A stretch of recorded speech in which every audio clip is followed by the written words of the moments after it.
Insya Allah, jika Allah memberi kita usia panjang, kita akan memasuki bulan yang penuh berkah.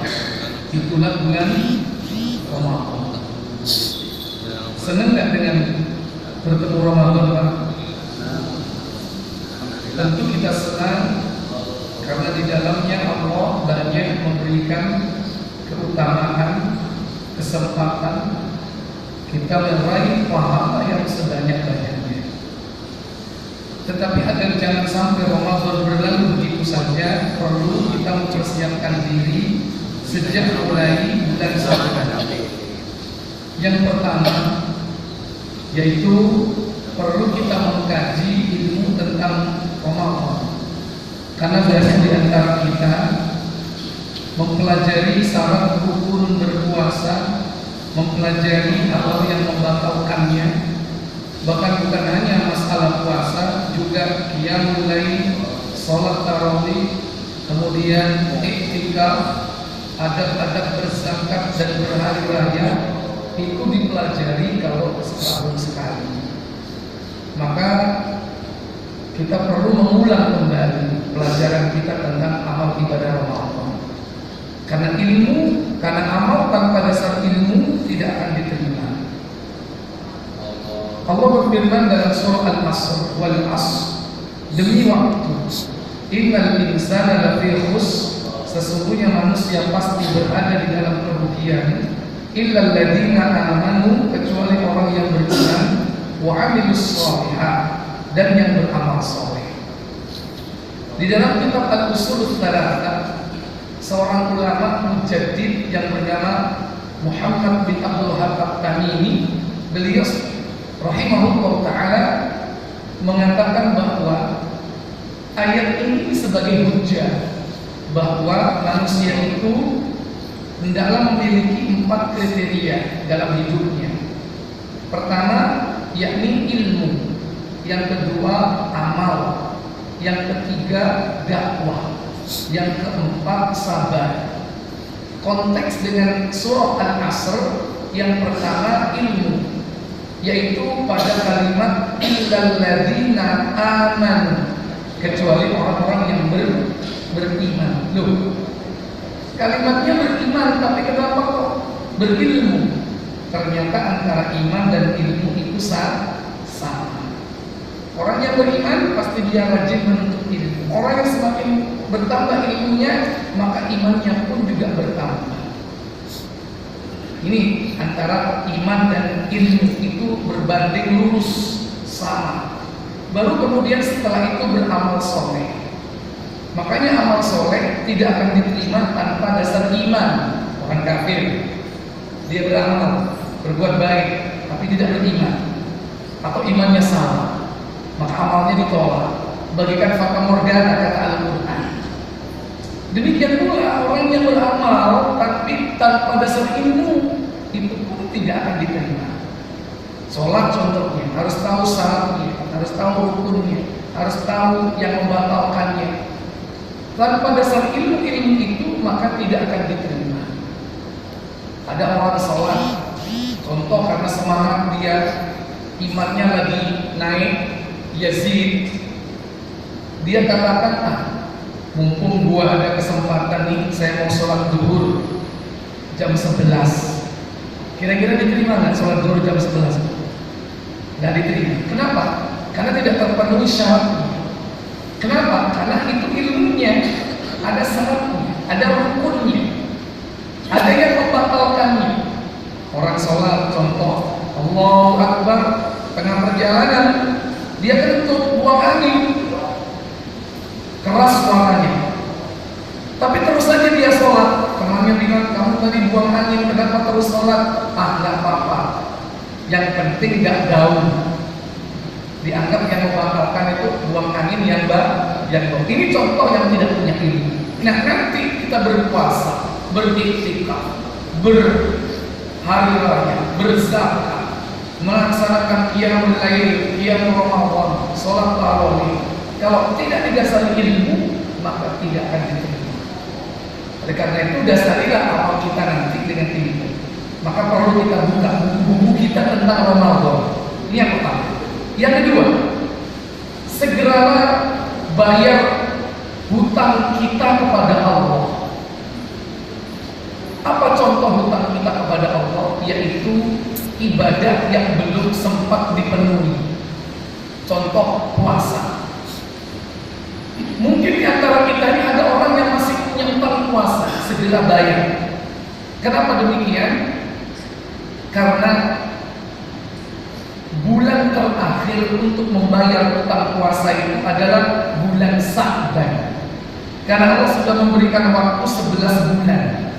Bulan Sa'ban ini bulan terakhir untuk membayar utang puasa. Kalau tidak, Sa'ban kita tidak manfaatkan untuk membayar utang, maka ketika jatuh Ramadan berarti kita telah terkena denda. Apa dendanya? Yaitu membayar fidyah. Di samping kita nanti bayar puasanya, maka bulan Ramadan ini kita harus bayar fidyah. Hal itu didasarkan atas riwayat dari Abu Hurairah, yaitu tentang orang yang sakit, kemudian dia sembuh, tidak segera bayar utang puasanya hingga tiba bulan Ramadan berikutnya. Maka apa kata Abu Hurairah? Dia harus melaksanakan puasa pada bulan Ramadan ini. Yang kedua, dia harus membayar fidyah, memberi makan seorang fakir miskin sesuai dengan hari yang dia tinggalkan. Yang ketiga, setelah bulan Ramadan nanti dia wajib tetap membayar utang puasanya. Maka kalau kita ingin gak kena denda, maka segera bayar mumpung bulan Sa'ban. Kalau enggak kita kena kafarat denda, yaitu fidyah. Apa fidyah itu? Fidyah itu memberi makan orang miskin, bukan memberi duit. Makanya orang yang bayar fidyah pakai duit tidak sah. Hal ini sebagaimana firman Allah di dalam surat Al-Baqarah, surat kedua ayat 184. Ayyaman ma'dudat, faman kana minkum maridan aw 'ala safarin fa iddatun min ayyamin ukhra wa 'ala alladhina yutiqunahu fidyatun. Apa fidyah itu? Ta'amu miskin. Ta'amu miskin, memberi makan kepada orang miskin. Jadi keliru kalau ada orang bayar fidyah pakai duit. Tidak pernah terjadi di zaman Nabi, zaman sahabat. Saya tanya, zaman Nabi sudah ada duit atau belum? Sudah ada duit. Dinar, uang emas. Dirham, uang perak. Tahu nggak maharnya Rasulullah ketika menikahi istrinya? Berapa? Tahu? 400.000 dirham. Sampai mil. Orang sekarang bayar mahal kita Pak No tahu dicocok-cocok. 2016 piro? 2.100.000. Murah kan? Rasulullah 400.000 dirham. Itu Rasulullah besar. Sudah ada duit, ada dinar, ada dirham. Tapi tidak pernah terjadi orang bayar fidyah pakai duit. Di zaman sahabat ada seorang sahabat namanya Anas bin Malik. Anas ini pernah didoakan Nabi umurnya panjang, dan alhamdulillah usianya panjang sampai ratusan tahun. Anaknya banyak. Karena saking sudah tua renta, 2 tahun sebelum dia meninggal tidak puasa. 2 tahun. Apa yang dilakukan Anas? Anas melakukan membuat roti daging, lantas dibagi-bagikan kepada orang miskin sebanyak 30, berarti untuk satu bulan. Roti daging kalau konteks sekarang itu apa? Burger 1, 2. Kebab Turki 3. Halo. Sing bunder itu. Pizza ada daging. Nah, tuh roti daging itu enak kan? Enak roti daging. Itu yang dilakukan pada tahun pertama. Pada tahun kedua, apa yang dilakukan Anas bin Malik? dia buat roti, bubur roti semangkok besar, ngundang orang 30, berarti satu bulan diundang ke rumahnya untuk makan sepuasnya. Itu cara membayar fidyah. Oleh karena itu kalau bayar fidyah nanti berikan makanan Pak yang siap santap, bukan saji. Kayak mau disaji nonton nih kayak di tangan. Ya maksudnya Siap santap. Kalau siap saji itu kan frozen food. Frozen food itu kan diambil dari freezer, masih mentah, harus digoreng. Walaupun sudah matang tetap digoreng. Itu siap saji. Ini siap apa? Santap. Langsung karek ngemplok. Satu kotak nasi, lauk pauk, sayur-mayur, buah-buahan, 4 sehat. Oh, berarti pakai susu. Nah, seneng nggak orang yang terima? Nah, berapa sih kira-kira layaknya satu kotak makanan? 25.000. Kalau 30 hari berarti berapa? 750.000. Itu fidyah. Ini cara yang terbaik yang harus dilakukan bayar fidyah. Yang kedua, para ulama memperbolehkan bayar fidyah itu dengan membayar, yakni memberi bahan makanan pokok. Contoh beras, gandum, sagu. Boleh para ulama membolehkan untuk memberi makanan pokok. Tapi kalau duit tidak boleh.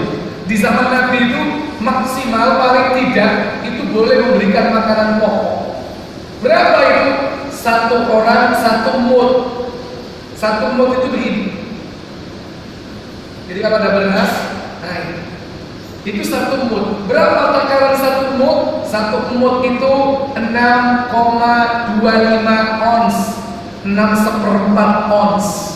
Itu 1 mud. Makanya satu sok itu zakat fitrah itu ada 4 mud. 1 sok 4 mud, berarti 4 kali 6,25. 6 ons 1/4 kali 4 berapa? 2,5 kilo.